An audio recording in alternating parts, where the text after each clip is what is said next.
வஹ்தஹு லா ஷரீக்க லஹ். எல்லா புகழும் அல்லாஹ் ஒருவருக்கே. அந்த அல்லாஹ்வை தவிர வேறு இணை தெய்வங்கள் இல்லை என்று சாட்சிக்குரியவனாக ஆரம்பம் செய்கிறேன். அல்லாஹ்வுடைய மாபெரும் கருணையினால அல்லாஹுவால் அங்கீகரிக்கப்பட்ட ஒரே மார்க்கம் சரணடைதல், இஸ்லாம். அதுல தொடர்ந்து அந்த வழியை புரிஞ்சு அறிஞ்சு அதுல இருக்கிறதுக்கு நம்ம முதல்ல அல்லாஹ்வுக்கு நன்றி சொல்லுவோம். இது அல்லாஹ்வுடைய மகப்பெரும் கருணை அப்படிங்கிறதையும் நம்ம புரிஞ்சுக்குவோம். இன்ஷா அல்லாஹ் இன்னைக்கு யூனிட்டி இன் டைவர்சிட்டி, வேற்றுமையில் ஒற்றுமை. குர்ஆன் என்ன வழிகாட்டுது? ஒற்றுமையா வேற்றுமையில் எப்படி ஒற்றுமையா இருக்க முடியும் அப்படிங்கிறதுக்கு வழிகாட்டுது அப்படிங்கிறத பார்க்கலாம் இன்ஷா அல்லாஹ். அல்லாஹுவால் அங்கீகரிக்கப்பட்ட ஒரே மார்க்கம் சரணடைதல், இஸ்லாம். இத பார்க்கறதுக்கு முன்னாடி, அதாவது நம்ம ஒன்றிணைஞ்சு செயல்பட்டா என்ன இருக்கும், இல்லைன்னா என்ன இருக்கும் அப்படிங்கிறத ஒரு சின்ன ஒரு கிளான்ஸ் மட்டும் பார்த்துட்டு அதுக்கப்புறம் நான் அந்த வசனங்கள் எல்லாம் சொல்றேன். என்ன ப்ரோஸ் அண்ட் கான்ஸ், அதாவது நன்மை தீமை என்ன இருக்கு அப்படின்னு சொல்லி. ஒற்றுமையுடன் வளர்கின்ற சமுதாயம் பெறும் நன்மைகள் என்னன்னா, ஒரு பலமும் ஸ்திரத்தன்மையும் இருக்கும். அதுல மக்கள் ஒன்றிணைந்து சவால்களை சமாளிக்க முடியும். அங்க ஒரு புரிதலும் மரியாதையும் இருப்பதால் சச்சரவு ரொம்ப குறைவா இருக்கும். அப்புறம் விரைவான முன்னேற்றம், ஃபாஸ்டர் growth. ஒரே இலக்கோட செயல்படுறதுனால பல விஷயங்கள் வேகமாக வளர்ச்சியை நம்ம பார்க்க முடியும் ஒற்றுமையா. இது குடும்பத்திலையும் எடுத்துக்கலாம், வியாபாரத்திலையும் எடுத்துக்கலாம், ஒரு சொசைட்டி சமூகமாகவும் எடுத்துக்கலாம். அப்புறம் ஒரு உதவி களமா இருக்கும். பிரச்சனை நேரத்துல ஒருவருக்கு ஒருவர் உதவக்கூடிய ஒரு வாய்ப்பு ஒன்றிணைஞ்சி செயல்படும் போது இருக்கும். அப்புறம் ஒரு ஸ்ட்ராங்கர் ஐடென்டிட்டி, நம்மளுடைய சடங்குகள், மதிப்புகள், வேல்யூஸ் இருக்கு இல்லையா? இப்ப சப்மிஷனுடைய வேல்யூஸ் இருக்கு. இப்படிதான் சடங்குகள், இப்படிதான் தொழணும், இப்படிதான் நோன்பு வைக்கணும், இப்படிதான் ஹஜ்ஜி பண்ணணும், இப்படிதான் தர்மம் பண்ணணும். தர்மம்னா என்ன? இதெல்லாம் பாதுகாக்கப்படும் சேர்ந்து பயிடும்போது. ஏன்னா ஒருத்தருக்கு ஒருத்தர் சொல்லி மாத்தி திருத்தி கரெக்ட் பண்ணிட்டு போய்கிட்டே இருக்கலாம். என்ன கான்ஸ், அதாவது என்ன பலகீனம், அதனால என்ன ஒற்றுமை இல்லைன்னா என்ன கிடைக்கும் அப்படின்னா, ஒரு பலவீனமும் ஒரு பாதிப்பும் ஏற்படும். அங்க பிரிவு ஏற்பட்டால் வெளி சக்தி அதை பயன்படுத்தி அதனால பல தீங்குகளை விளைவிக்க வாய்ப்பு இருக்கு. ஒற்றுமை இல்லைன்னா, ஒரு குடும்பத்துல ஒற்றுமை இல்லைன்னு வைங்க, ஒரு வியாபாரத்துல ஒரு கன்சல்டேஷன் இல்லைன்னு வைங்க, அங்க ஒரு பாதிப்பு வர்றதற்கான வாய்ப்பு இருக்கு. கான்ஃபிளிக்ட் அண்ட் வயலன்ஸ், சச்சரவுகளும் வன்முறைகளும் வருவதற்கு வாய்ப்பு இருக்கு. புரிதல் ரொம்ப குறைவா இருக்கும், நம்பிக்கையின்மை அங்க இருக்கும், பிரச்சனைகள் வருவதற்கு காரணமா இருக்கும். அப்புறம் அந்த ப்ராசஸ் ரொம்ப ஸ்லோவா இருக்கும், இல்ல நோ ப்ராசஸே இருக்காது. முன்னேற்றங்கள் மந்தமா இருக்கும். ஏன்னா நம்மகிட்ட இருக்கக்கூடிய அந்த வளங்களும் ஆற்றலும் வீணாகிறதுக்கு வாய்ப்பு இருக்கு. சேரும்போது ஒரு 10 பேர் 10 ரூபா போட்டா 100 ரூபாய் ஆயிரும், ஒரு காரியம் செய்ய முடியும். தனித்தனியா 10 ரூபா வச்சுக்கிட்டு ஒரு டீ கூட குடிக்க முடியாது. இப்போ 15 ரூபா ஆகுது. அது மாதிரி நம்ம யோசிச்சு பாக்குறது. லாஸ் ஆஃப் ட்ரஸ்ட், நம்பிக்கையே இருக்காதுங்க. ஒரு ஒன்றிணைஞ்சு செயல்படும் போது ஒரு ஒரு நம்பிக்கை வரும். ஒருவரை ஒருவர் நம்பாமல், அதாவது ஒத்துழைப்பு குறையும். அப்புறம் நம்மளுடைய ஐடென்டிட்டி காணா போயிடும். மதிப்பு கலாச்சாரம் சிதைந்து போகும். நாளடைவில் அவன் வச்சதெல்லாம் சட்டம், அவன் புதுசு புதுசா ஒண்ணு கொண்டு வருவான். இப்பவே கொண்டு வராங்கல்ல நிறைய, அந்த மாதிரி ஆயிரும். யூனிட்டி இல்லைன்னா அதான் நடக்கும். இப்ப நம்ம அல்லாஹ் என்ன சொல்றாங்கன்னு பார்ப்போம். அல்லாஹ்வின் கயிறை பற்றி பிடியுங்கள், அல்லாஹ்வின் கயிறை பற்றி பிடித்துக் கொள்ள வேண்டும் நீங்கள் அனைவரும், மேலும் பிரிந்து விட்டவர்களாக இருக்காதீர்கள். உங்கள் மீதான அல்லாஹ்வின் அருள் கொடைகளை கொஞ்சம் நினைச்சு பாருங்க. என்ன நினைச்சு பார்க்க சொல்றாரு? நீங்கள் விரோதிகளாக இருந்து வந்தீர்கள், அவர் உங்களுடைய இதயங்களை இணக்கப்படுத்தினார், அவருடைய அருளால் நீங்கள் சகோதரர்களாகி விட்டீர்கள். அல்லாஹ்வுடைய அருள் மட்டும் இல்லைன்னா நம்ம இப்போ ஒருத்தருக்கு ஒருத்தர் சகோதரர்கள்ங்கிற மனப்பான்மையே நமக்கு வராது. ஒரு நெருப்பு குழியின் விளிம்பின் அருகில் நீங்கள் இருந்தீர்கள், ஆனால் உங்களை அதிலிருந்து அவர் காப்பாற்றினார். இதெல்லாம் எவ்வளவு ஏதோ குர்ஆன் வசனத்தை சும்மா அப்படி படிச்சுட்டு போறோம். இதுக்குள்ள ஒவ்வொன்றுக்குள்ளேயும் நம்ம சிந்திச்சு பார்த்தோம் அப்படின்னா, யோசிச்சு பார்த்தோம் அப்படின்னா, விளக்கமா தெரிஞ்சுக்கிட்டோம் அப்படின்னு சொன்னா எவ்வளவு ஷார்ட் அண்ட் ஸ்வீட் எல்லாம் கொடுத்துருக்காங்க அப்படின்னு சொல்லி நமக்கு புரிய வரும். அல்லாஹ்வின் கயிற்றை பற்றி பிடித்துக் கொள்ள வேண்டும் நீங்கள் அனைவரும், மேலும் பிரிந்து விட்டவர்களாக இருக்காதீர்கள். உங்கள் மீதான அல்லாஹ்வின் அருள் கொடைகளை நீங்கள் நினைவு கூறுங்கள். Count your blessings. நீங்கள் விரோதிகளாக இருந்து வந்தீர்கள், ஆனால் உங்களுடைய இதயங்களை இணக்கப்படுத்தினார். அவருடைய அருளால் நீங்கள் சகோதரராகிவிட்டு இணக்கப்படுத்தினார்னு சொன்னதுக்கு ஒரு உதாரணம், வடகரைன்னு ஒரு ஊர் இருக்கு மயிலாடுதுறை பக்கத்துல. ஒரு நண்பர் டெய்லி அவருங்க வந்ததே கிடையாது, ஆனா ஒரு சப்மிஷன்ல இருக்கிறார், தொடர்ந்து பேசிட்டே இருப்பார். நேத்து போன் அடிச்சு ஞாயிற்றுக்கிழமை எங்க வீட்டுக்கு வாங்க, பையனுக்கு பேரனுக்கு பேத்தி இது பேர் வைக்கிறேன், நீங்க அவர் கனிபாயை கூட்டுவாங்க, அவர் யார் யாரெல்லாம் தெரியும் அவங்க எல்லாம் கூட்டுவாங்கன்னு சொல்றாரு. யாருன்னு தெரியாது, அல்லாஹ் மட்டும்ங்கிற ஒரு விஷயம் மட்டும்தான் அங்க இணைச்சிருக்கு. தினசரி அதாவது அடிக்கடி பேசுவார், போன்ல பேசுவார், அரை மணி நேரம் 3/4 மணி நேரம் போன்ல பேசுவோம். அதனால யாருன்னு இப்ப தெரியாத எத்தனையோ பேர் கூட நம்ம முன்ன பின்ன தெரியாது. ஆனா இங்க நம்ம அல்லாஹ் மட்டுமே அடிப்படையில ஒன்னா சென்றதுக்கு அப்புறம் அந்த டிஃபரன்ஸ் இல்ல. கொஞ்சம் முன்னாடி தள்ளி வாங்க, கொஞ்சம் முன்னாடி தள்ளி உட்காந்து. நீங்கள் நெருப்பு குழியின் விளிம்பில் இருந்தீர்கள். அதாவது ஒரு கிணறு தாண்டினா முழுசா தாண்டினா தான் கிணறு தாண்டினதுக்கு அர்த்தம். நான் முக்கா கிணறு தாண்டிடுவேன், முக்கா கிணறு தாண்டினாலும் உள்ளதான் விழுவோம், கிணத்துக்குள்ளதான் விழுவோம். அது மாதிரி அல்லாஹ்வால் அதாவது மன்னிக்க முடியாத குற்றம் என்ன அப்படின்னா இணை வைப்பு. அத இதுக்கு முன்னாடி நம்ம அறியாமல் செஞ்சுக்கிட்டு இருந்தோம். இந்த சரணடைதலுக்கு வந்ததுக்கு அப்புறம் அல்லாஹ் மட்டும்ங்கிறத தெரிஞ்சு இல்ல அது இணை வைப்புங்கிறத புரிஞ்சுக்கிட்டு சரணடைதல் நம்ம இருக்கிறோம். நீங்கள் வழிகாட்டப்பட்டவர்களாக இருக்கும் பொருட்டு அல்லாஹ் இவ்விதமாக தன்னுடைய வெளிப்பாடுகளை உங்களுக்கு விவரிக்கின்றார். ஏன் இவ்வளவு தூரம் விவரிக்கணும் அப்படின்னா you will get the guidance. அதுக்கப்புறம் பாருங்க, நல்லதை நோக்கி அழைத்து நன்னறியை ஆதரித்து மேலும் தீமையை தடுப்பவர்களாக உங்களில் ஒரு சமுதாயம் இருக்கட்டும், ஒரு கம்யூனிட்டி இருக்கட்டும் சொல்றாரு. அவங்களுடைய வேலை இல்லாம கண்டினியூஸ் கால், நல்ல நன்றியை நோக்கி அழைக்கக்கூடிய வேலை. தீயதை நல்லது நோக்கி அழைச்சிட்டு இருந்தாலே தீயது தடுத்துருங்க. நல்லது கொண்டு தீயதை தடுத்துட முடியும். அவர்கள் தான் வெற்றியாளர்களாக இருக்கின்றார்கள். அவர்களுக்கு கொடுக்கப்பட்டிருந்த தெளிவான சான்றுகளுக்கு பின்னரும் பிளவுபட்டவர்களாக தர்க்கித்துக் கொண்டவர்களாகவும் ஆகிவிட்டவர்களை போல் இருக்காது. இதெல்லாம் நம்ம கண்ணு முன்னாடி இருக்குது. இப்போ கமிஷனர் ஆபீஸ்க்கு போனா போதும், 108 ஃபைல் வச்சிருக்கான். எதுக்கு இத்தனை பிரிவு இருக்குப்பா சென்னைக்குள்ள அப்படின்னு சொல்றான் நம்மள்ட்ட. நாங்க போனோம், நானும் தலைவரும் பேருக்கும் போது 108 பிரிவு இருக்குங்க, அதுல நீங்க ஒரு பிரிவு அப்படின்னு அவன் கனெக்ட் பண்ணி வச்சிருக்கிறான். ஆனா சொல்றது ஒரே அல்லாஹ், ஒரே நபி, ஒரே குர்ஆன் தான். அதனால உங்களுக்கு அவர்களுக்கு கொடுக்கப்பட்டிருந்த தெளிவான சான்றுக்கு பின்னரும் ஒற்றுமையா இருந்தா இப்ப சட்டசபையில் 25 எம்எல்ஏ இருப்பாங்க. ரொம்ப சிம்பிள் உதாரணம், கவுன்சிலர் இருப்பாங்க தெருவுகள் எல்லாம்.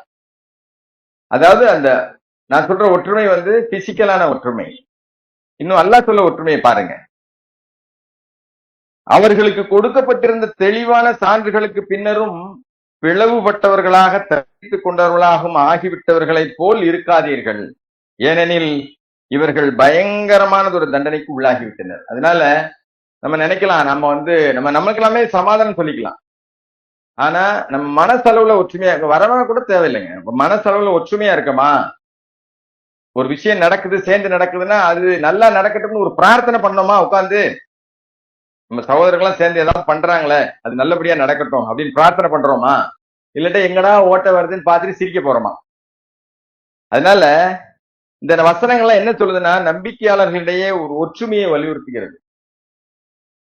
அல்லாஹுவின் கயிறு என்பது அல்லாஹ் மற்றும் வழிகாட்டலை குறிக்கிறது. அல்லாஹுவின் கயிறுங்கிறது வெறும் அல்லாஹ் மற்றும் வழிகாட்டலை குறிக்கிறது, அது குர்ஆன். அல்லாஹ்வின் கயிறு. அல்லாஹ் பிரிவினையை கண்டிக்கின்றார். அல்லாஹ் மற்றும் என்ற அடிப்படையில் சமரசம் மற்றும் சகோதரத்துவத்தை வரவேற்கிறார், அவங்கள பிரைஸ் பண்றார் அல்லாஹ். அதாவது குர்ஆன் வலிமையான அழைப்புகள், குர்ஆனுடைய வலிமையான அழைப்புகள், நிறைய விஷயத்த குர்ஆன் செய்ய சொல்லி அழைப்பு விடுது. அதுல முக்கியமான ஒரு விஷயம் கடவுள் மட்டும் ஒரே மார்க்கத்தின், அதாவது இந்த மார்க்கத்தின் ஒற்றுமை. கடவுள் மட்டும்ங்கிற அடிப்படையில வரணும், அல்லாஹ் மட்டும் அப்படிங்கிற அடிப்படையில வரணும். அப்புறம் மார்க்கத்தில் கீழான ஒற்றுமை, மார்க்கத்தின் அடிப்படையில நம்ம ஒற்றுமையா இருக்கணும். இப்போ மார்க்க பிரிவினைக்கு எதிரான எச்சரிக்கை. இப்ப ஒற்றுமையா இருக்கணும்னு சொல்றாங்கல்ல, இது பிரிவினையா இருந்தா அல்ல ஒரு எச்சரிக்கை செய்யறாங்க. தங்களையே பிரிவுகளாக பிரித்துக் கொள்கின்றவர்கள், நான் முதல்ல படிச்ச வசனங்கள் எல்லாமே 3வது அத்தியாயத்தின் 103 இருந்து 105 வரைக்கும் படிச்சேன். அல்லாவின் கயிறை பிச்சு படியுங்கள்னு சொன்னதுல இருந்து அந்த பயங்கரமான தண்டனைக்கு உள்ளாகி விட்டார்கள் வரிசையா வசன விஷயங்கள் சொன்னது பூரா 3வது அத்தியாயத்தின் 103 இருந்து 105வது வசனம். இந்த 103க்கும் மேல 2 வசனமும் 105க்கு கீழே ஒரு 3 வசனமும் படிச்சீங்கன்னா இன்னும் சிறப்பா இருக்கும். அது கடைசியில டைம் இருந்தா படிக்கிறீங்களா, நீங்க போய் படிச்சு பாருங்க இன்ஷா அல்லாஹ். இப்ப இந்த மார்க்க பிரிவினைக்கு எதிரான ஒரு எச்சரிக்கை செய்து சூரா அல்-அன்ஆம், அதாவது 6வது அத்தியாயத்தில 159வது வசனத்துல, தங்களையே பிரிவுகளாக பிரித்துக் கொள்கின்றவர்கள் உம்மை சேர்ந்தவர்கள் அல்ல. தங்களையே அவங்க பிரிச்சுப்பாங்க, இல்ல இல்ல அவங்க சரியில்லை, இவங்கதான் சரி அப்படின்னு சொல்லி. அவர்களுடைய தீர்ப்பு அல்லாஹ்விடம் உள்ளது. ரொம்ப நுட்பமா பார்க்கணும். நம்மள தீர்ப்பு சொல்லல அல்லாஹ், நீ என்னை சேர்ந்தவன் அல்லன்னு நம்மள சொல்லல. அவங்களுடைய தீர்ப்பு அல்லாஹ்ட்ட இருக்குதுன்னு சொல்றாங்க அல்லாஹ். பின்னர் அவர்கள் செய்த ஒவ்வொன்றை பற்றியும் அவர்களுக்கு அவர் தெரிவிப்பார். பிரிவுகள் அல்லது பிரிவினையை உருவாக்குவது, பிரிவிறது இல்ல பிரிவினையை உருவாக்குவது அல்லாஹுக்கு சரணடைவதிலிருந்து விலகுவதாக கருதப்படும். மார்க்க ஒற்றுமைக்கு மிகவும் எதிரான ஒன்று மார்க்க பிரிவினை. அதாவது குர்ஆன் வலியுறுத்தக்கூடிய முக்கியமான விஷயங்கள் ஒன்று மியூச்சுவல் சப்போர்ட், அதாவது பரஸ்பர ஆதரவு. நான் அதான் முதல்ல சொன்னேன், ஏதாவது ஒண்ணு செய்யும் போது நம்ம எங்கே வேணாலும் இருக்கலாம், எப்படி வேணாலும் இருக்கலாம். பட் ஆனா அல்லாஹ் மட்டுங்கிற அடிப்படையில ஒரு குழு செயல்பட்டுக்கிட்டு இருக்கு, ஒரு முயற்சி எடுத்துட்டு இருக்கு, இல்ல ஒரு முழு பண்றாங்க, இல்ல நம்ம நீங்க இந்த குழுவே தூர விட்டுறலாம். நம்ம வீட்டிலேயே ஒருத்தர் கலந்த ஆலோசனையின் அடிப்படையில ஒரு விஷயத்தை செய்யறாரு. இல்ல நான் சொன்னதை அவன் கேட்கல, நான் சொன்ன மாதிரிதான் நடக்கணும், நான் தான் பெஸ்ட் அப்படிலாம் நினைக்காம கலந்து பேசி குழுவுல ஒரு முடிவெடுத்து வேலை செஞ்சோம் அப்படின்னா அது நல்லா வரட்டும்னு எல்லாரும் நினைக்கணும். அதுதான் பரஸ்பர ஆதரவு, மியூச்சுவல் சப்போர்ட். அதுல கொஞ்சம் ஏற்றத்தாழ்வுகள் வரலாம், வராம இருக்காது. ஏன்னா எல்லாமே அல்லாஹ் நாட்டப்படி தானே நடக்கும், நம்ம நாட்டுப்படி நடக்காது, நம்ம நினைச்சபடி நடக்காது. அதனால அந்த மியூச்சுவல் சப்போர்ட், கன்சல்டேஷன், கோஆபரேஷன், பரஸ்பர ஆதரவு, கலந்தாலோசனை மற்றும் ஒத்துழைப்பை அதை ஊக்குவிக்க சொல்லு குர்ஆன். அதைத்தான் பாருங்க, நம்பிக்கையாளர்களுடைய பண்புகள் என்ன அப்படின்னு சொல்லிட்டு 42வது அத்தியாயத்தின் 43வது வசனம் படிக்கிறேன். 37 இருந்து 43 வரைக்கும் நான் எழுதியிருக்கேன், அதை படிக்கிறேன். அவர்கள் பெரும் பாவங்களையும் ஒழுக்கக்கேட்டையும் தவிர்த்துக் கொள்வார்கள். சேர்ந்து இருந்தா தாங்க இது நடக்கும், நம்ம இணைஞ்சு செயல்பட்டாதான் நடக்கும். தவிர்த்துக் கொள்வார்கள். மேலும் அவர்கள் கோபம் கொண்டால் மன்னித்து விடுவார்கள். இது நம்ம இந்த சுவாபம் நம்மள்ட்ட இருக்குதான்னு பார்த்துக்குவோம். சலாத், தொடர்பு தொழுகைகளை கடைபிடிப்பதன் மூலம் தங்களுடைய இறைவனுக்கு அவர்கள் மறுமொழி அளிக்கின்றனர். அவர்களுடைய காரியங்கள் அவர்களுக்கிடையில் உரிய கலந்த ஆலோசனைக்கு பின்னர் தீர்மானிக்கப்படுகின்றன. அதாவது சின்ன சின்ன விஷயங்கள் கூட கன்சல்ட் பண்ணி தான் முடிவெடுத்தோம்னு வைங்களேன், நாளைக்கு யாரும் தப்பு சொல்ல முடியாது. அவர் இஷ்டத்துக்கு பண்ணாங்க, அவங்க இஷ்டத்துக்கு பண்ணாங்க, அதெல்லாம் நம்ம கேட்கணும். எல்லாருக்கும் சம வாய்ப்பு பேசுறதுக்கு கொடுக்கணும் ஒரு சபையில இருக்கும்போது. அவர்களுடைய காரியங்கள் அவர்களுக்கிடையில் உரிய கலந்தாலோசனைக்கு பின்னர் தீர்மானிக்கப்படுகின்றன. மேலும் நம்முடைய வாழ்வாதாரங்களிலிருந்து அவர்களுக்கு ஊதியிலிருந்து அவர்கள் கொடுப்பார்கள். இந்த வசனம் இது ரொம்ப கேர்ஃபுல்லா பாருங்க. ஏதோ நான் சம்பாதிச்சேன், நான் ஏன் கொடுக்கணும், மற்றவங்க எல்லாம் என்ன கொடுக்குறான் அதை பார்த்துட்டு நான் கொடுக்குறேன். எல்லாம் உங்களுக்கு என்ன தந்திருக்காரோ அதுல இருந்து என்ன முடியுமோ அதை நம்ம கொடுக்கணும். அப்புறம் பாருங்க, அவர்களுக்கு மிக பெரும் அநீதி இழைக்கப்பட்டால் தங்களுடைய உரிமைக்காக அவர்கள் எழுந்து நிற்பார்கள். ஒரு அநியாயத்திற்குரிய நியாயமான பதிலடி அதற்கு சமமான ஒரு தண்டனையாக இருப்பினும் பிழை பொறுத்து விட்டு மேலும் நன்னறியை பராமரிப்பவர்கள் அல்லாஹுவால் வெகுமதி அளிக்கப்படுகின்றனர். அநியாயக்காரர்களை அவர் நேசிப்பதில்லை. நிச்சயமாக தங்களுக்கு அநியாயம் நேரிடும் பொழுது தங்களுடைய உரிமைக்காக எழுந்து நிற்பவர்கள் எந்த தவறும் செய்துவிடவில்லை. இந்த நாடு நம்முடைய ஒவ்வொருத்தருக்கும் ஈக்குவல் ரைட்ஸ் இருக்கு. அது எல்லா விதத்திலையும் சரி சமமா இருக்கு. அதை நம்ம புரிஞ்சிருக்கோமா? ஏன் அல்லாஹ் நம்மளை இந்த நாட்டுல உருவாக்கணும், இந்த நாட்டுல ஏன் படைச்சாங்க, இந்த தாய் தகப்பனை ஏன் தேர்ந்தெடுத்தாங்க, ஏன் இந்த காலகட்டத்துல நம்மளை படைச்சிருக்காங்க அப்படின்னு ஒவ்வொருத்தையா சிந்திச்சோம் அப்படின்னா வாழ்வின் நோக்கம் பத்தி இந்த குரானுடைய ஆரம்பத்துல சொல்றாரு இல்லையா, ஒரு நோக்கம் இருக்கு ஒவ்வொருத்தருக்கும்.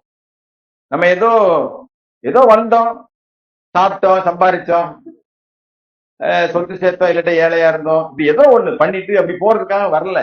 ஒரு தடத்தை வருங்கால தலைமுறையினருக்கு ஜெனரேஷன் டு ஜெனரேஷன் கடத்துவேன்னு சொல்றாங்க.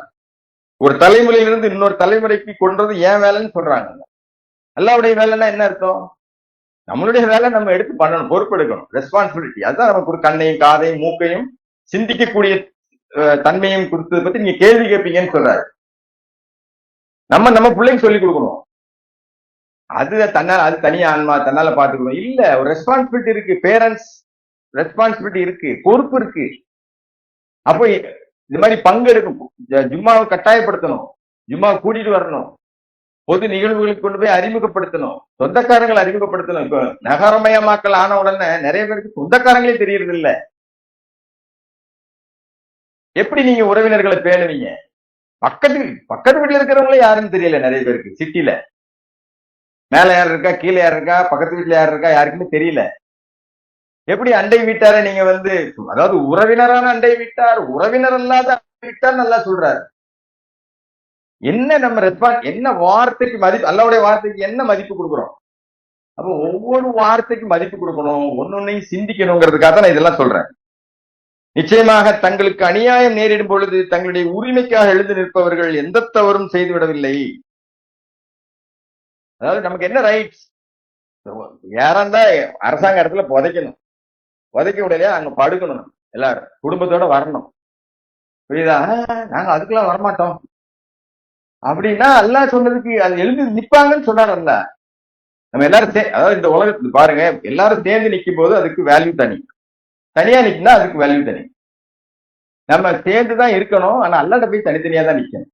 நல்லா புரிஞ்சுக்கங்க. நம்ம சேர்ந்து செயல்பட்டாதான் தனித்தனியா பதில் அல்லாவை பார்ப்பதற்கான ஒரு ஆன்ம பலம் கிடைக்கும்.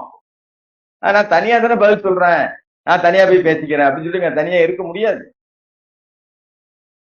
தன்னுடைய ஆன்மாவுக்கே தீங்கிழைத்துக் கொண்டவர்கள் மாதிரி நீங்க ஆயிடாதீங்க. நான் அவர் பிரார்த்தனை பண்றாரு, நான் என்னுடைய ஆத்மாவுக்கே தீங்கிழைச்சுக்கிட்டேன் யாழ்லா, என்னை மன்னிச்சிருங்க யாழ்லா. ஒரு நபி பிரார்த்தனை பண்றாரா இல்லையா? மக்கள் அநீதமாக நடத்துவதுடன் தூண்டுதலின்றி வம்பு செய்வதை வழக்கமாக கொண்டிருப்பவர்கள் தான் அநியாயக்காரர். யார் அநியாயக்காரர்கள்?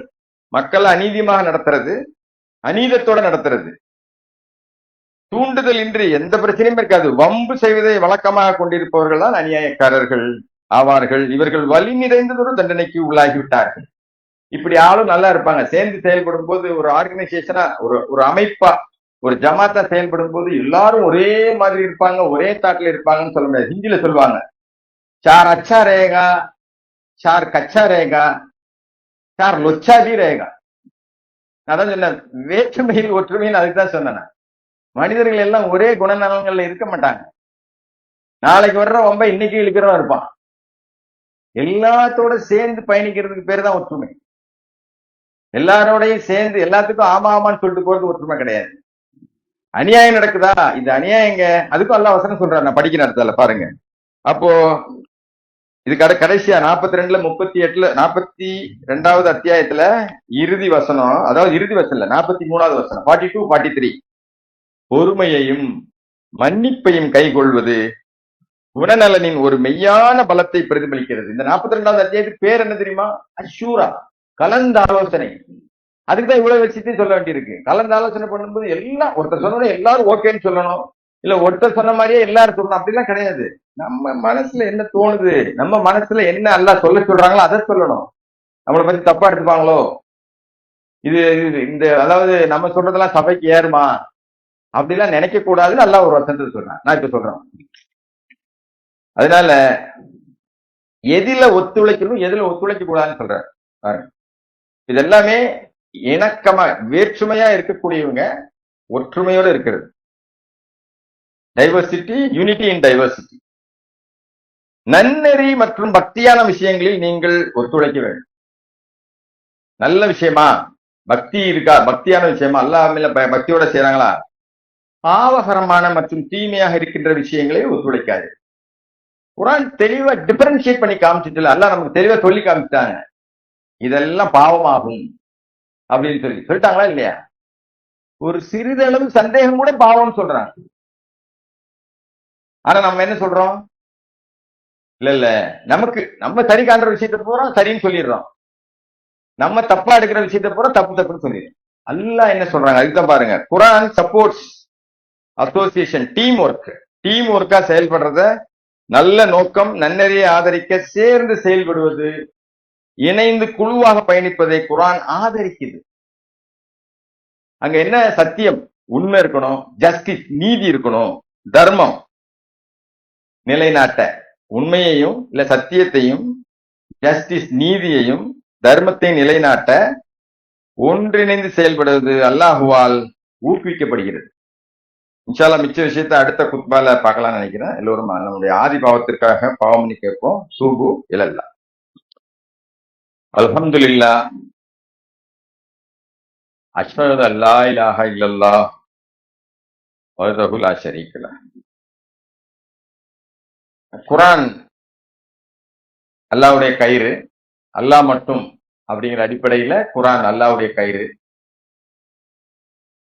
அந்த அடிப்படையில சரணடைதல்ங்கிற இஸ்லாம்ங்கிற மார்க்கம் தான் அல்லாஹ்வால் அங்கீகரிக்கப்பட்ட மார்க்கம். இந்த அல்லாஹ்வின் கயிறை பற்றி பிடித்துக் கொள்ளுங்கள், நீங்கள் பிரிந்து விட்டவர்களாக இருக்காதீர்கள், உங்கள் மீதான அல்லாஹ்வின் அருள் கொடைகளை நீங்கள் நினைவு கூர்ந்திடுங்கள். நீங்கள் விரோதிகளாக இருந்து வந்தீர்கள், அவர் உங்களுடைய இதயங்களை படுத்தினார். அவருடைய அருளால் நீங்கள் சகோதரர்களாகிவிட்டீர்கள். நான் ஏற்கனவே சொன்னேன், இதுக்கு முன்னாடி உள்ள 2 வசனத்தையும் படிச்சிடறேன். 3வது அத்தியாயத்துல 103 படிச்சேன். அதுக்கப்புறம் நான் விட்ட இடத்துல இருந்து தொடங்குறேன் இன்ஷா அல்லாஹ். அதாவது 3வது அத்தியாயத்தின் 100வது வசனம், நம்பிக்கை கொண்டோரே உங்களைத்தான் வேதத்தை பெற்றவர்களில் சிலருக்கு நீங்கள் கீழ்ப்படுவீர்களாயின் நம்பிக்கை கொண்டு விட்டு பின்னர் நம்ப மறுப்பவர்களாக அவர் உங்களை மீண்டும் திருப்பி விடக்கூடும். என்ன நான் புரிஞ்சுக்கிட்டேன்னா, அவரு சொன்னாரு, இவரு சொன்னா கரெக்டா இருக்கும், அவரு சொன்னா கரெக்டா இருக்கும், இப்படி இருந்தா கரெக்டா இருக்கும் அப்படின்னா அதை திருப்பி போட்டுருங்கன்ற.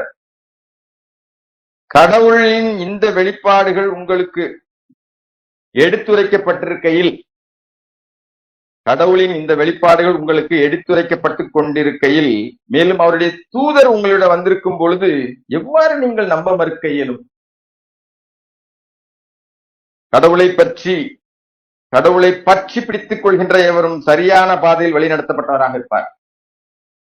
நம்பிக்கை கொண்டவரே, அதுதான் அல்லாஹ் மட்டும் அல்லாஹ் கடவுள். நம்பிக்கை கொண்டவரே உங்களைத்தான் கடவுளை கருத்தில் கொள்ள வேண்டிய விதமாக நீங்கள் கருத்தில் கொள்ள வேண்டும். மேலும் சரணடைந்தவர்களாகவே மரணித்து விடாது, சரணடைந்தவர்களாகவே அன்றி மரணித்து விடாது. மரணிக்கும் போது நம்ம சரணடைந்தவர்களா இருக்கணும், நல்ல பிரார்த்தனை பண்ணணும் ஒவ்வொரு நாளும். அடுத்த நிமிஷம் நம்மளுடைய நிலை என்ன நமக்கு தெரியாது. அதுக்கப்புறம் தான் அல்லாஹ்வின் கயிறை பற்றி பிடிங்கள்னு சொல்றாங்க. இதுக்கு நான் படிச்சதுக்கு அப்புறம் உள்ள வசனத்தை அப்புறம் கடைசியில் படிக்கிறேன், இல்லை நீங்க படிச்சுப்பாங்க. இப்ப நான் விட்ட இடத்துக்கு போறேன். அதாவது நிச்சயமாக நல்ல நோக்கம், நன்னெறியை ஆதரிக்க சேர்ந்து செயல்படுவது, இணைந்து குழுவாக பயணிப்பதை குரான் ஆதரிக்கிறது. உண்மை, ஜஸ்டிஸ் நீதி இல்ல நேர்மை, தர்மம், இதை நிலைநாட்ட ஒன்றிணைந்து செயல்படுவதற்கு அல்லாஹ்வால் ஊக்குவிக்கப்படும். இவ்வளவு நேரம் படிச்ச வசனங்கள் அதைத்தான் நான் தெரிஞ்சுக்கிட்டேன். அதைத்தான் நான் உங்களோட ஒற்றுமை என்பது வெறும் உணர்வு பூர்வமானது அல்ல. அது கேட்ட உடனே புல்லரிக்கும், ரைட் அப்படின்னு தோணும், மறுநாள் மறந்து போன, அது இல்லை. அது நீதியை அடிப்படையாக கொண்டிருக்க வேண்டும். ஒரு கூட்டமைப்பு இல்லாட்ட ஒரு குடும்பம் இல்லாட்ட ஒரு கூட்டு வியாபாரம் எதா இருந்தாலும் சரி, மக்கள் நியாயமாகவும் நேர்மையாகவும் இருக்கணும். இது எனக்கு தெரிஞ்சவன், இவன் சொன்னா கரெக்டா இருக்கும், அவனுக்கு சப்போர்ட் பண்ணணும், இவனுக்கு சப்போர்ட் பண்ணணும் அப்படின்னு சொல்லி இருக்காம, குரான் வசனம் சொல்லுது, நான் சொல்லல, நியாயமா இருக்கணும். உறவுகள், அந்த உறவு, ஒரு பணக்காரர், ஒரு அந்தஸ்துல கூடவர், அதுக்கு முன்னுரிமைப்படுத்த வேண்டும். உண்மைக்கு அதெல்லாம் விட்டுட்டு உண்மைக்கு உண்மைக்கு முன்னுரிமை கொடுக்கணும்னு குரான் சொல்லி பாருங்க. நம்பிக்கை கொண்டோரே உங்களைத்தான் உங்களுக்கோ அல்லது உங்கள் பெற்றோருக்கோ அல்லது உங்கள் உறவினர்களுக்கோ எதிராக இருந்த போதிலும், நல்லா புரிஞ்சுக்கிடுங்க, உங்களுக்கோ உங்களுடைய பெற்றோர்களுக்கோ அல்லது உங்கள் உறவினர்களுக்கோ எதிராக இருந்த போதிலும் நீங்கள் சாட்சியாக செயல்படுகின்ற போது நீங்கள் முற்றிலும் நீதத்துடன் இருக்க வேண்டும். நம்ம எப்படி சொல்றோம் பாருங்க, ஐயோ நம்ம கணவர் சொல்லிட்டாரு, அதுக்கு எப்படி மறுத்து பேசுறது, இல்ல நம்ம அண்ணன் சொல்லிட்டார, இல்ல தம்பி சொல்லிட்டார, நம்ம இவ்வளவு நாளா ஒன்னா இருக்குமே, எப்படி அவருக்கு மாற்றமா பேசுறது? பேசுறதுனால சொல்றதுனால தப்பா இல்லைங்க, எப்ப வேணா மாத்திக்கலாம். அதனால அல்லாஹுவை கருத்தில் கொள்ள வேண்டும். குற்றம் சாட்டப்பட்டவர் செல்வந்தராகவோ அல்லது ஏழையாகவோ இருந்த போதிலும் அல்லாஹ் அவர்கள் இருவரையும் கவனித்துக் கொள்கிறார். அல்லாஹ் அவர் இருவரையும் கவனித்துக் கொள்கிறார். இதுக்கு மேல நமக்கு என்ன தேவைன்னு சொல்லுங்க. அதனால நடுநிலையா நேர்மையோட இருக்கிறோமா, அப்பதான் நம்ம அதாவது யூனிட்டிங்கிறது அல்லாஹ்வால் வலியுறுத்தப்படக்கூடிய ஒரு ஒன்று. நான் திருப்பியும் இதுக்கப்புறம் அந்த 103 படிச்சதுக்கு அப்புறம் மிச்சம் உள்ள வசனத்தையும் படிச்சுட்டு இருந்தா என்ன தீமை என்ன நன்மைங்கிறத படிச்சு நான் முடிச்சிடறேன் இன்ஷா அல்லாஹ். 3வது அத்தியாயத்தின் ஆக்சுவலா படிக்கணும்னு நினைச்சது 3வது, நீங்க திருப்பி படிச்சு பாருங்க. அதுதான் எனக்கு அதாவது ரொம்ப ரிவர்ஸ்ல இருந்து படிக்கணும்னு தோணுச்சு. நான் இப்ப படிக்கிறாத 103ல 108ல இருந்து இப்ப நான் படிச்ச வசனம் வரைக்கும் அல்லாஹ் எப்படி கத்துக் கொடுக்க. இவை கடவுள், இது 108, 3ல 108 படிக்கிறேன். இவை கடவுளின் வெளிப்பாடுகளாகும், சத்தியம் நிறைந்ததாக அவற்றை நாம் உமக்கு எடுத்துரைக்கின்றோம். மக்களுக்கு எந்தவித கஷ்டத்தையும் அல்லாஹ் விரும்புவதில்லை. இது 107 படிக்கிறேன், முந்தின வசனம். எவர்களுடைய முகங்கள் பிரகாசமாக உள்ளனவோ அவர்களை பொறுத்தவரை அல்லாஹுவின் கருணையில் களிப்படைவார்கள், அவர்கள் அங்கே என்றென்றும் தங்கியிருப்பார்கள். 106, சில முகங்கள் பிரகாசமாக இருக்கின்ற அதே சமயம் மற்ற முகங்கள் இருளடைந்து விடுகின்ற அந்த நாளும். நம்ம இங்கேயே பார்க்கலாம், எவர்களுடைய முகங்கள் இருளடைந்து உள்ளனவோ அவர்களை பொறுத்தவரை அவர்கள் வினவப்படுவார்கள். நம்பிக்கை கொண்ட பின்னர் நீங்கள் நம்ப படுத்தி விட்டீர்கள் அல்லவா, எனவே உங்களுடைய நம்ப மறுத்தலுக்கான தண்டனையை அனுபவிங்கள் சொல்லப்படும்.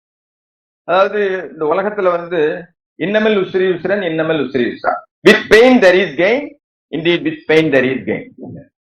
கஷ்டத்தோட தான் மகிழ்ச்சி இருக்கு, நிச்சயமாக கஷ்டத்தோட தான் மகிழ்ச்சி இருக்கு, அது எந்த கஷ்டமாக இருந்தாலும் சரி. ஏன்னா அல்லாஹ் அப்படிதான் டிசைன் பண்ணியிருக்காங்க இந்த உலக வாழ்க்கைய.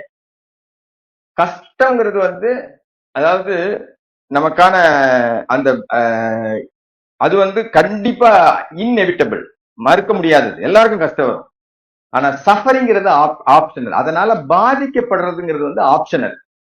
நான் அல்லாஹ் மேல நம்பிக்கையோட அல்லாஹ் எனக்கு போதுமானவன் இருந்தா நான் சஃபர் ஆக மாட்டேன்னா என்ன, அதனால துன்பப்பட மாட்டேன்.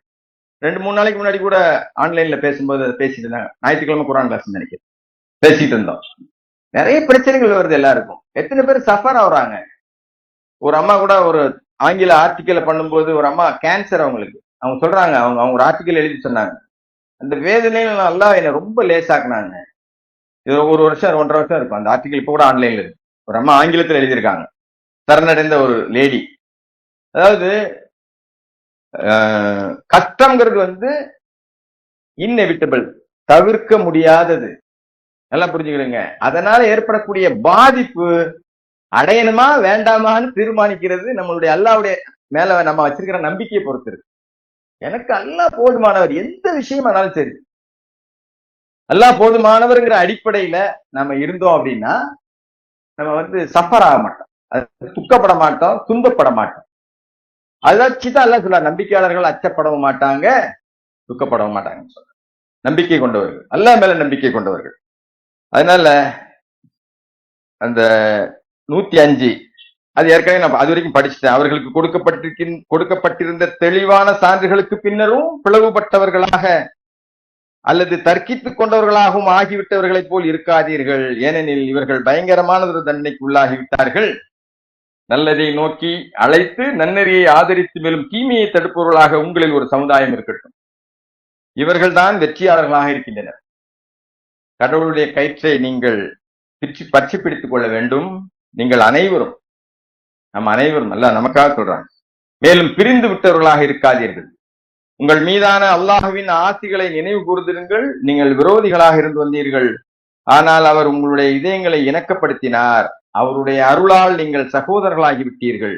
குர்ஆன் எடுத்து கூறப்படும் போது நீங்கள் கருத்தூன்றி செவியேற்கவும் கவனத்தில் எடுத்துக்கொள்ளவும் அப்படின்னு சொல்றதுக்கு காரணம் 7வது அத்தியாயத்தின் 204 ஒவ்வொரு குர்ஆன் ஓதப்படும் போது நீங்கள் விரட்டப்பட்ட ஷைத்தானிடமிருந்து பாதுகாவல் தேடிக்கொள்ளுங்கள் அப்படின்னு சொல்றதுக்கு காரணம் நம்ம கரெக்டான அண்டர்ஸ்டாண்டிங்க எல்லாம் நமக்கு கொடுக்கணுங்கிறது தாங்க.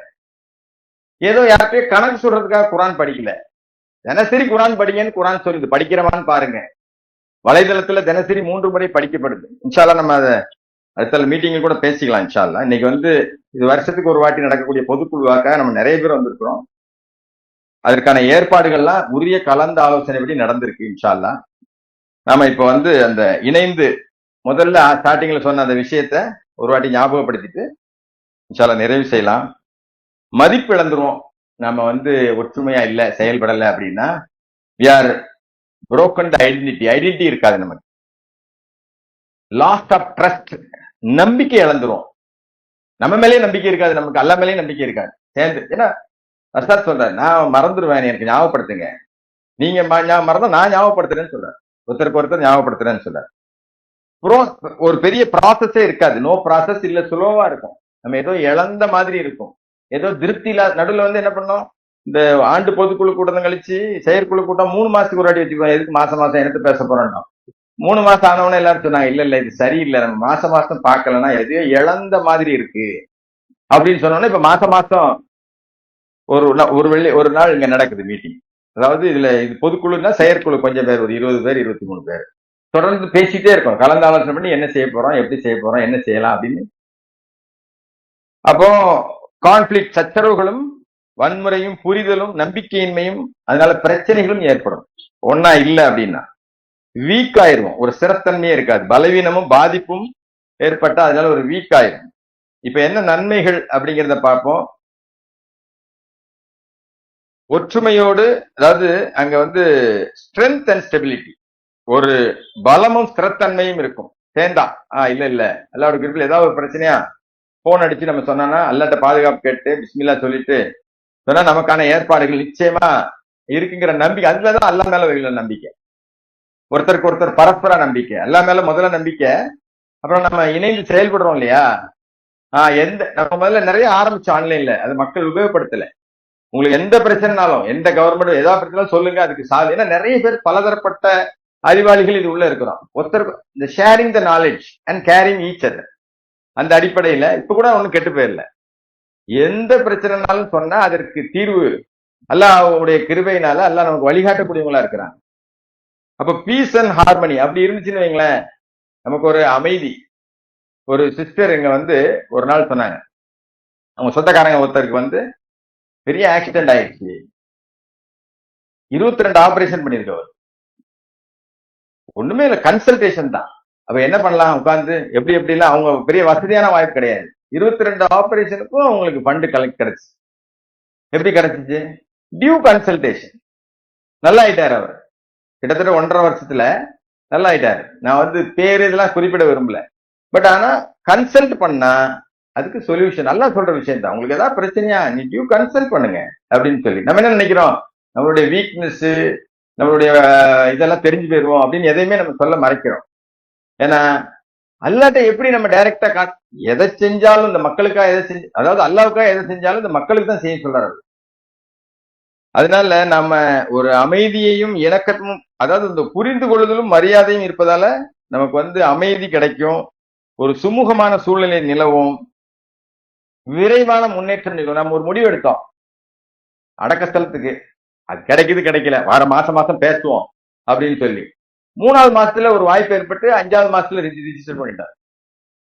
அதாவது ஒரு விஷயத்த பேசி அல்லாட்ட பிரார்த்தனை பண்றோம். நம்ம சொன்னோம் என்ன ஆனாலும் பரவாயில்ல, மாசம் மாசம் பேச. இப்ப அடுத்தால நிறைய பேருக்கு ஒரு குறை, சப்மிட்டர்ஸுக்குள்ள ஒரு திருமண உறவே இல்லைன்னு, சரி அதையும் திருப்பி பேசிட்டே இருப்போம். அதுக்காக ஒரு சிலர் முயற்சி எடுத்திருக்காங்க, அதெல்லாம் நம்ம இன்ஷா அல்லாஹ் அடுத்த மீட்டிங்ல பார்ப்போம். அதனால ஃபாஸ்டர் ப்ராசஸ் ரொம்ப ஃபாஸ்டரா நடக்கும். அப்புறம் ஒரு உதவி தளம், பிரச்சனை நேரத்துல ஒருவருக்கு உதவுறதுக்கு ஆள் இருக்கு. நம்பிக்கை கொண்டவர்கள் அல்லாஹ் ஒரு ஃபேமிலின்னு சொல்றாங்க. நம்ம குடும்பத்துல ஒருத்தருக்கு ஒண்ணுனா நம்ம பார்த்துட்டு இருக்க மாட்டோம், யோசிச்சுட்டு இருக்க மாட்டோம், உடனே இறங்குவோம். அது மாதிரி ஏன்னா ஒரு எண்ணம் அந்த நம்பிக்கை வந்தா தான் வரும். அப்புறம் ஒரு ஸ்ட்ராங்கர் ஐடென்டிட்டி. நிறைய பேர் நிறைய விஷயத்த கொண்டு வராங்கல்ல, இதை செய்யலாம் அதை செய்யக்கூடாது இதுக்கு இது இல்லைன்னு சொல்லி வராங்க. நீங்க இணைஞ்சு இருந்தீங்கன்னா அந்த ஐடென்டிட்டி மாறி போவாது. இணைஞ்சு இல்லைன்னா மாறி போயிடும். அதனால ஒருத்தர் அல்லா மேல நம்பிக்கை வைக்கணும், ஒருத்தர் மேல ஒருத்தரை நம்மளுடைய குடும்பம் தான், இவங்கெல்லாம் நம்ம குடும்பம் தான்னு எல்லா விஷயத்தையும் நம்ம பேசி நமக்கான தீர்வுகளை நம்ம பெறக்கூடிய மக்களை நம்மளை ஆக்கணும். இன்ஷால்லா நான் ஒரு பிரார்த்தனையோட நிறைவு செய்கிறேன். இன்னைக்கு லீவுங்கிறதுனால கூட 5 நிமிஷம் எடுத்துக்கிட்டேன். பொறுத்தருள்க. அல்ஹம்துலில்லாஹ், அல்லாஹ்வுக்கு எல்லா புகழும். நம்மளுடைய சரணடைந்தவர்களாகவே வாழ்ந்து சரணடைந்தவர்களாக மரணிக்கக்கூடிய பாக்கியத்தை அல்லாஹ் நமக்கு தரணும்னு பிரார்த்தித்தவனாக நிறைவு செய்கிறேன். அக்கிமுஸ்ஸலாம். தொழுகைக்கு தயாரா.